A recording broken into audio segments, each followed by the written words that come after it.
பாரதம் 10,000 ஆண்டுகளுக்கு முன்பு ஓர் அறிவியல் ஆய்வு. வணக்கம். நமது பாரதத்தின் முதல் கட்டுரையில் 10,000 ஆண்டுகளுக்கு முந்தைய இந்திய துணைக்கண்டத்தின் பிரமிக்கத்தக்க புவியியல் மாற்றங்களை அறிவியல் ஆதாரங்களுடன் ஆராயப் போகிறோம். முதலில் காலவரிசையும் சரஸ்வதி நாகரீகமும். சுமார் 10,000 ஆண்டுகளுக்கு முன்பு உலகம் பனியுகத்தின் இறுதிக்கட்டத்தில் இருந்தது. அப்போது இமயமலையின் பிரம்மாண்டமான பனிப்பாறைகள் உருகத் தொடங்கிய காலம்.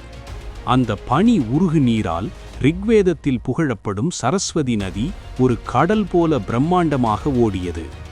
இன்றைய திபெத்திய பீடபூமி மற்றும் இமயமலை பகுதிகள் மகாபாரதத்தில் அர்ஜுனன் விவரிப்பது போல மனிதர்கள் எளிதில் நுழைய முடியாத அளவிற்கு ராட்சத பனித்தகடுகளால் மூடப்பட்டிருந்தன என்பதை பேலியோ கிளைமேட்டாலஜி என்ற ஆய்வுகள் இன்று உறுதிப்படுத்துகின்றன.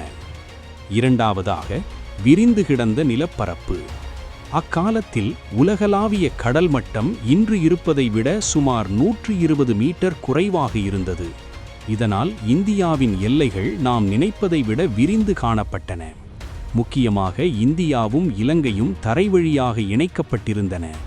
இன்றைய மன்னார் வளைகுடா பகுதி நீருக்கு மேலே நிலமாகவே இருந்தது. குமரிமுனைக்கு தெற்கே பல 100 கிலோமீட்டர்கள் நிலப்பரப்பு நீண்டு இருந்தது. இதனை உறுதிப்படுத்தும் விதமாக கன்னியாகுமரிக்கு தெற்கே கடலுக்கடியில் ஆழமான ஆற்றுப்பள்ளங்களை சோனார் கருவிகள் மூலம் விஞ்ஞானிகள் கண்டறிந்துள்ளனர்.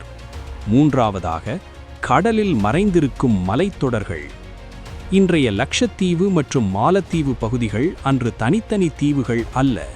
அவை சுமார் 2500 கிலோமீட்டர் நீளம் கொண்ட ஒரு பிரம்மாண்டமான மலைத்தொடராகவும் தொடர்ச்சியான நிலப்பரப்பாகவும் இருந்தது.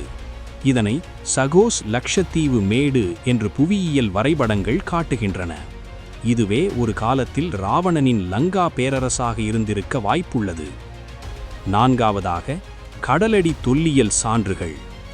பூம்புகார் கடற்கரையிலிருந்து 5 கிலோமீட்டர் தொலைவிலும் குஜராத்தின் துவாரகையிலும் கடலுக்கடியில் மனிதர்கள் கட்டிய கட்டிட எச்சங்களும் மண்பாண்டங்களும் கண்டறியப்பட்டுள்ளன.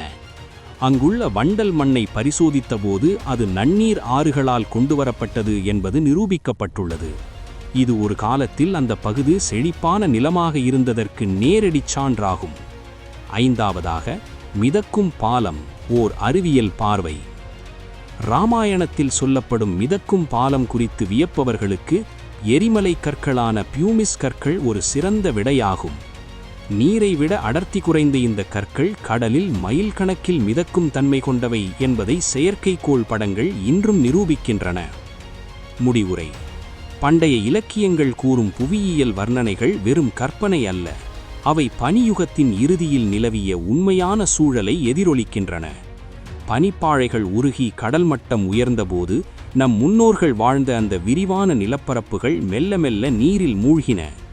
இதுவே கடல்கோள் என்ற பெயரில் நமது வரலாற்றில் பதிவாகியுள்ளது. நன்றி. AI உதவியுடன் தொகுத்து வழங்குவது சுவாமி வித்யானந்தா, கன்னியாகுமரி.